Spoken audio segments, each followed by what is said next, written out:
I don't have like a cute, quirky, funny intro for this video. I'm just going to be talking about what YouTube paid me in 2021. That's it. That's my intro. Hi, I'm Amanda, you're watching Swell Entertainment, and welcome to another installment of how many more years can I make videos like this before it comes off as bragging. We are doing my 2021 financial review. Yay! Also known as the video where I share how much YouTube paid me for the year. The reason I joke that there's not a lot longer for me to be able to do this is at a certain point I do acknowledge that it'll probably just be me bragging about how much money I make. But at the same time, I also like transparency, and I think that more can be gathered not just for myself, but for other content creators by sharing what we are paid on YouTube and ad breakdowns and analytics and all of that. So I think it's good that I keep doing this, but I also acknowledge that this will probably be like the last year I can do it. But you know, I saw on Twitter like Colin and Samir and I believe Victoria Paris were all sharing like what they made on their various platforms and all of that. So I decided to do it again this year. And you guys always have questions and stuff. So I thought I could still do this and we'll, you know, talk about funds analytics stuff. And I'll share, you know, how much I spent making content. But overall, I like doing these financial reviews, both for you guys, but also for myself. It's like a little benchmark, you know, to see how much I've progressed and grown over the year. And like, for example, I thought, though I knew I had made more money this year. I will say that. I knew I'd made more money this year, and that mainly had to do with brand deals. Previously, in 2020, I think I did a total of 4 or 5 brand deals. It's way more than that in 2021, and though I cannot give you all of the details about those brand deals, like I cannot tell you exactly how much I made from brand deals, because usually in a lot of agreements, there is like a, NDA is not the word. Well, non-disclosure clause, yeah, about like the payment and all of that. So I will not be sharing the exact amount of what I've been paid or like my average, but I will say that the least amount that I was paid for a brand deal in 2021 was $1,000. And the most that I was paid, and this is not the average, and I want to make that clear. The most I was paid for a brand deal was $9,000. So even saying it out loud, that sounds insane. Oh, I should share. This was from a brand deal. I should share that, huh? The brand doesn't want to work with me again because apparently my audience is too young. So that's fine. I got an Apple Watch from one of my brand deals. I'm fairly certain I have to claim this on my taxes. I'm not sure. That's a whole other thing. Now, brand deals are not consistent, but I will say that they were more consistent than my ad revenue for this year. And I will say that there were some months where I was actually paid more from brand deal payouts, not like the brand deals that I had done that month, but the payouts themselves. There were months where I made more from brand deal payouts than I made from ad revenue. So let's go through some of my overviews from 2020 just to refresh your memory before I go into 2021 totals. And then obviously I will be sharing or saving what my total is for what YouTube paid me at the very end, because that's what you're here for and I need to keep my watch time up. Obviously. In total for views for 2020, I had 12.9 million views and I gained 162,000 subscribers in 1 year. That's still crazy to me. That number was actually pretty high this year too. Obviously not that high. I did not have that same growth in 2021, but I still had quite a bit of growth, which I was fairly impressed by. But my total revenue for 2020, to remind you, was $65,635. And then also I added this up and I was fairly certain that I had made more videos this year than I had last year, but I only had one more video this year than I did last year. I had about 76 videos last year, and this year I know I had 77 videos, which I did think was interesting because I was like, oh God, I feel like I did either more or less videos this year, but I had about the same number of videos this year, which I thought was interesting. And then also for this year, I didn't do like my month-by-month breakdowns for videos. That's what I've done in my previous 2 financial reviews where I total up like what I spent per month for my content. But considering of how I started filming my content this year, that really didn't make sense because of how it all kind of broke down. So like it would have been a lot of like misinformation in a sense, because I actually started batching my content this year. And by batching my content, I mean I film 2 videos on Fridays, unless I'm going to go do something or I have to go see something or I have to go get other content. Typically, that's when I film is on Friday. I'm filming 2 videos today. I'm filming this one and then my Half House video, which either already came out or will be coming out by the time this comes out. But then when I do that, it's also that these videos that I'm filming today aren't coming out next week. they're coming out in 2 weeks. It's kind of hard for me to balance. I spend this money on this month because sometimes I buy stuff and then it sits in my apartment until I end up filming the video, and I won't film the video for a month or 2 weeks or whatever, you know? So it's a lot of like that. So I didn't break it down by month this time around. I just broke it down by like the stuff. So a couple of things I didn't include in this because they were already included in the 2020 financial review because I paid for them in December. So like that's like the Adore Me box that came out in January. That was the first Spider-Man lingerie video. You guys keep asking for more of those. I mean, eventually I'm going to review Savage X Fenty. So I'm assuming eventually I will make another lingerie video. And then G Fuel, which I also bought previously in 2020. Some of these things may have been paid for earlier and I'm just forgetting. Like I feel like maybe the 100K puzzle may have been paid for earlier. But anyway, so let's see in total what I paid for this channel. I already know it's going to be higher. The 2020 expenses total was about $1,900. I know it's going to be higher this year because included in that is me, my dad, and Lissa's ticket to the Battle of the Platforms fight, which in and of itself was $1,600 for the three of us to go. And none of the people fighting got that money. Let me tally everything up and I shall be back.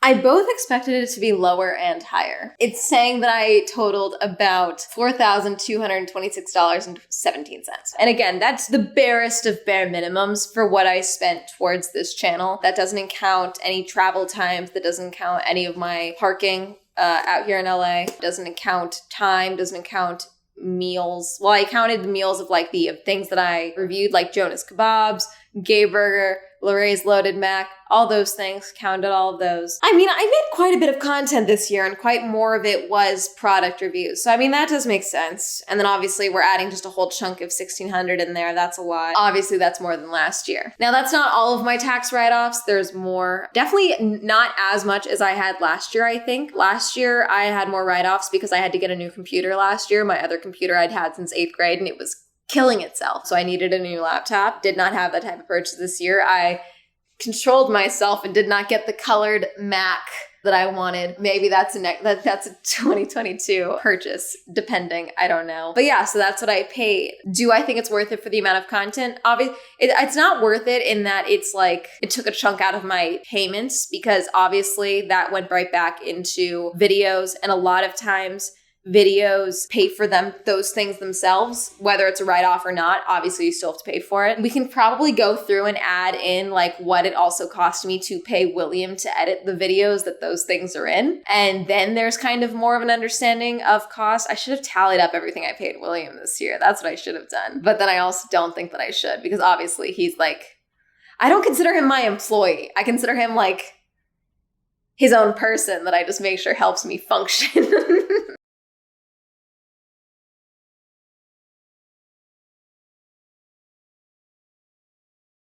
Ooh, okay, let's talk about overall analytics for 2021. The amount of views I got for 2021 is 13.2 million views. Last year it was 12.9 million, which means that there was a total of 300,000 views difference, which I don't know why I thought it would be higher. Also, my brain is dumb because I was like, oh, it's a whole million more views. No, it's 300,000, which is still a good amount of views. And the fact that there's more views, I think is interesting. But the fact that it's only 300,000 more views, none of my videos hit 1 million views this year, and it still did that. Obviously, last year, my Little Late with Lacing video, that hit 1 million views. This year, I did not have a video hit 1 million views, and still I was able to surpass my views. I think that's pretty cool. I didn't screenshot what videos got the most views, but I can tell you which ones had the most earned, which I think we can guesstimate how much they earned based on that. My TikTok cult video was my highest earning video, and that earned $5,682. It was also my highest viewed video for the year, I believe. I think that had over 500,000 views.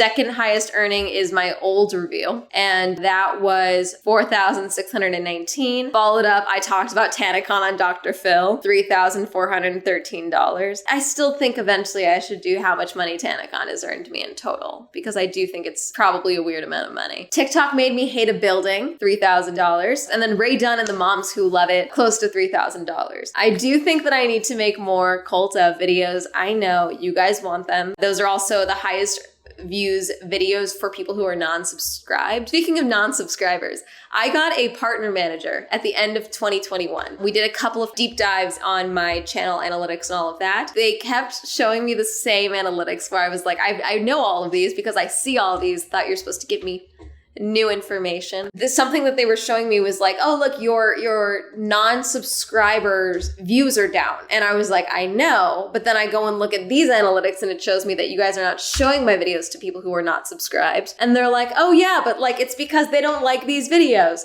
But then sure enough, 2022 rolls around, and now, literally within the span of 5 days, this flipped. My content has not changed. The posting has not changed. But before it was 30% of my views were from non-subscribed people, which obviously the more people it's shown to who aren't subscribed, the more chances you have to gain subscribers. Now that's switched. 60% of my views are being shown to people who are not subscribed to me. But it's me.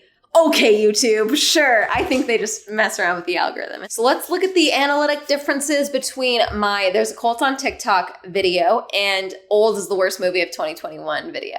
Because those are obviously highest viewed, highest earning videos. Sorry, Hermes is gnawing on his treat underneath my setup. For the cult on TikTok, just under 600,000 views.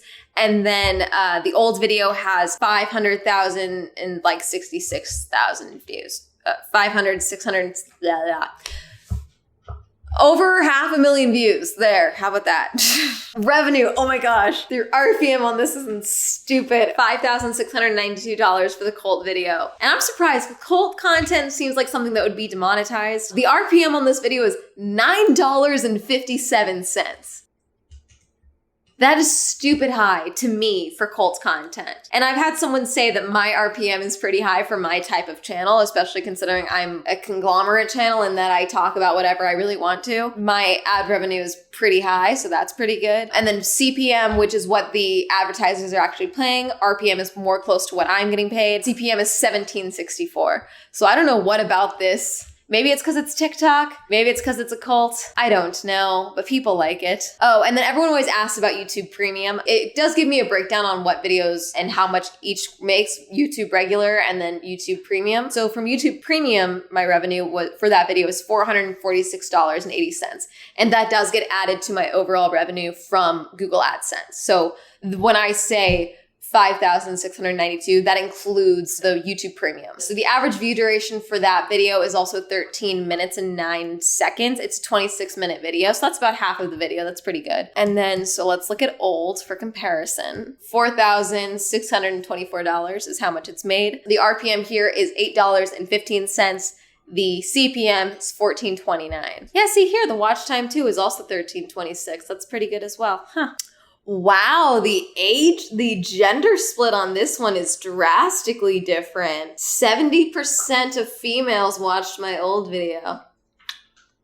Ladies. That's funny. I don't know why it's so high. Whereas last year I had a couple of videos from 2019 that were still showing up in like most viewed for 2020 regardless. This year I only have the one. It's only the little Lily Singh video and it's 9 for my most views. Got 240,000 views in 2021. And right below it is my Me You Madness is a girl boss disaster video, which thought about that the other day. That was a fun time. A video that's surprisingly continuing to do well is my I Joined the Cult of Small Dongs. I don't know if it's because it's a cult video or what, but it's doing surprisingly well. Overall, for my channel average for 2021, my RPM was $7.50, which I think is pretty good.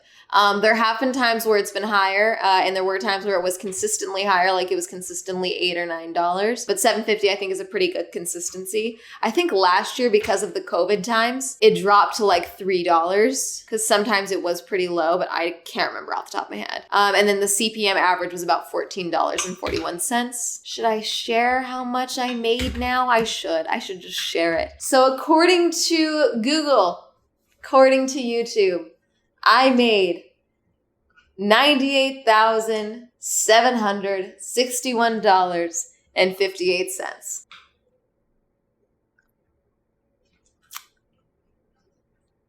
Now, that is not spread out over 12 months. Some months were higher than others, and towards the end of the year, it definitely lessened. Got super low at the end of the year. For January and February, ad rates were very low. They're low now. That's normal. The start of the year, it's normal, mainly because a lot of advertisers are still kind of figuring out what their budgets for the year are. They're still finalizing things. They don't want to spend everything. Usually a lot of brand deals are much smaller at this time of year as well. And so for the first 2 months, I averaged about $4,000 in ad revenue for the month. Then in March, that was also funny enough when my brand deals started kicking up, and when it rains it pours, and I just started getting a crazy amount of brand deals. But March had an insane month of $11,000. My highest earning month was actually April, which was close to $15,000 for the month. And that is with an average of at least one video a week. But then obviously, eventually I started trying to do 2 videos a week. For 2 months, I averaged 10K. Then I went back down to about 5,000. Then back in August, almost 13 grand, and then averaged 6,000 for a couple of months, which is usually my normal. And then in December, I had a very low month. Even though I was doing pretty well video-wise, views were kind of down. It doesn't matter if ad rates are up, if your views are down. So views weren't doing great in December. So finished off the year at about $4,000 for the month of December, which isn't bad. Could be way worse, frankly. And like, I'm pretty good about living below my means and putting a good chunk of my money into savings and then setting money aside for taxes. And I've been doing estimated tax payments throughout the year. Probably still gonna have to pay a lot. So a majority of the money is obviously just ad revenue from people watching the videos, but then there's also the YouTube premium total revenue for the year was $9,573. And that is included in the 98. That's not on top of that, that's included. And I definitely did far fewer live streams this year because my transaction revenue was about $1,800. Because I think it was close to $3,000 last year, but I definitely didn't do nearly as much live streams this year. I think that's really it. I don't think there's a whole lot else for me to share. As always, thank you guys so much for watching the content. Obviously, would not be making this if you were not watching the videos and supporting me and all of that, so that's always amazing. There was something else where I'm like, oh, tell them this. And I don't remember what it was. Thank you all for an amazing 2021. 2021 was really the year of me figuring out if this social media thing could be a job. And it definitely has proven to be a job for me. And it's something that it's like a sustainable thing. Because again, this was still fairly new and we weren't sure if it was going to be, you know, something that could sustain me for even a year, let alone the 2 that I've been doing it now. And so it's proven that it can, and that's great. So 2022 is a lot of, okay, I'm doing this, but what else? You know, like what's next? On top of this, we're doing the podcast. If you want to know what the podcast made in 2021, go check out my podcasting video. Oh, I didn't talk about merch. We talk about how much merch made. Merch didn't make a whole lot. I think on average it was like $25 a month, and then some months it was closer to $100. It was very inconsistent. Again, I'm terrible at promoting it. That's something else I need to get better at in 2022, and also maybe overhauling some new merch designs. I think that'd be fun. So yeah. That's really it. Have you ever been a YouTuber? Do you guys like these financial reviews? Do you think it's bragging? Do you think it's transparent? I don't know anymore. Let me know. Comment down below. That's my patrons. Thank you so much for supporting me on Patreon. If you'd also like to support me on Patreon, they'll be listed down below. If you'd like to follow me on my social media, that'll be all up here. Reminder, I have a podcast, the Swell Shenanigans Podcast. New episodes every Wednesday. Reminder, I have merch. And that's going to be it. Have a lovely day. Goodbye.